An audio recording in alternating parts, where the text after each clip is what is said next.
What up, folks? I'm Ultrazilla, and this weekend the Ultrazilla family went to the Showa Era Icons Gallery show presented by Landry Pop Auctions here in NYC. This show was curated by SHOWA ROBO Joshua Frazier, and it featured so many awesome Showa era kaiju, robot, tokusatsu, and anime toys, and I was astounded, guys. This was such a fantastic show. What a great experience, and all of this stuff is being auctioned off currently by Landry Pop Auctions online and in person on January 28th in Lambertsville, New Jersey. You could get more of that info from the Landry Pop Auctions website. I mean, if you're into any of this stuff, I would suggest checking it out because this stuff was incredible. Everything was pretty well kept for how old all of it was. I was very impressed, and it's not often you get to see so many of these vintage toys in one place. So many awesome vinyls, so many awesome die cast and tin toys, man. And it was all over the place. Every classic anime was represented. Every awesome show that you know, from Kamen Rider to Ultraman, to movies like Godzilla, and then there was tons of super robots like Tetsujin 28 and Grendizer, Mazinger Z. All of them were represented. There was old school robots and target games, everything you might want to see from this era. Wind-up toys, cars, remote control cars, robots that look like Ultraman, as you see in here. Just so many cool things, guys. And we had a great time. We were there for quite a while looking at this stuff. Mama Lanty loved it as well. It was cool to see that because, I feel this stuff really spoke to her more than the modern stuff, and that's awesome to see. She connected to it in an artistic way, and that is awesome. That is fantastic. She especially loved the Topo Gigio car. That was something from both of our childhoods growing up as kids in Italian families. We know Topo Gigio very well. And to see that represented was cool because, there was such a crossover between, Italy and Japan. And there still is to this day. Japanese products are huge in Italy. And, it's cool to see happen the other way. So, fantastic. And that's not, there's tons of, U.S. cartoons that were huge in Japan too at the time. So it's cool to see some of that represented here as well.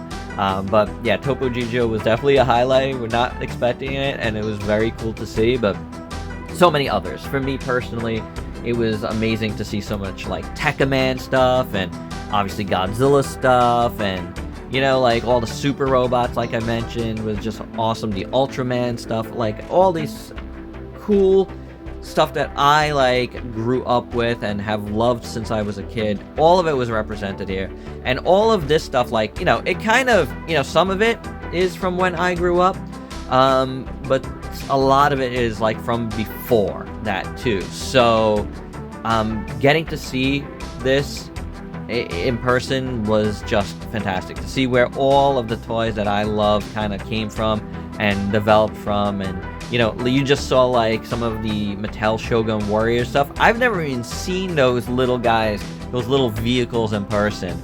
So it's very cool to see. You see the genesis of the Chogokin line here, the diecast Popey stuff.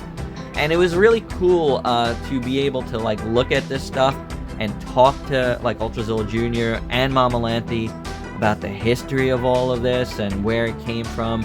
So there's like a better understanding. Like Ultrazilla Jr. is like, you know, you guys know here on the channel, he's very, very knowledgeable when it comes to all of these Japanese toy lines. But to get to like have him see some of these like classic toys and explain to him where it all comes from and where like the toys that we review now come from, you know, where they originate and like what they're inspired by, like it was truly amazing. And I loved doing that. I loved being able to explain a lot of this stuff. No, I couldn't explain everything, I didn't know everything, but it was just awesome nonetheless. And just the vibe there that day was incredible. Like if you go to Chelsea on a Saturday, it is just awesome, like gallery day, and you know, you get like folks coming in off the street all the time. And I mean, us personally, we went to a lot of different galleries actually that day after this, so it was, you know, it's very cool to get that culture, but you know, to see folks just come in off the street not knowing that what was going on here, and just to see their faces was incredible. There was such a level of appreciation, of nostalgia that awoke, and I just loved seeing it. It was really, really, really cool as a big fan of this stuff, to see other folks that probably like aren't like big fans, but like have knowledge of a lot of this, you know, in the back of their brains, and for it to like pop forward, like, man, it was cool to see. There was folks like, you know, doing like minion voices, and the attendant was really cool, and you know, she was explaining how, you know, Godzilla had a wife and a son, and I loved hearing that. That was a great fly on the wall a moment, but it was really, really funny to hear. But it was an excellent show altogether. Like, kudos to Joshua and Landry Pop for putting it together. Everything was displayed impeccably. Like, I just love how everything looked. Everything was really clean. The colors for the gallery, like, I felt like matched really well with everything that was going on. It was just really, really nicely done. So, and a lot of different things here just like spoke to me. Like, you've seen like Shogun Warriors here, like the original ones, and it's just awesome to see all of this stuff all in one place. I loved it. It was a fantastic outing. I could have spent all day there just like looking at this stuff. It was amazing. So definitely do check out Landry Pop Auctions online right now if you're interested in any of this stuff, and again, in person on the 28th. And there you go, guys. That is my little look-see into the awesome Showa era icons show. You can check out more from the show on my Instagram. I took a ton of pics, so if you're interested in seeing everything more close up, do check out my Instagram. And there you go, guys. Thanks for watching. If you're new to the channel, why don't you go ahead and sub yourself for daily content. And till next time, peace out, peeps.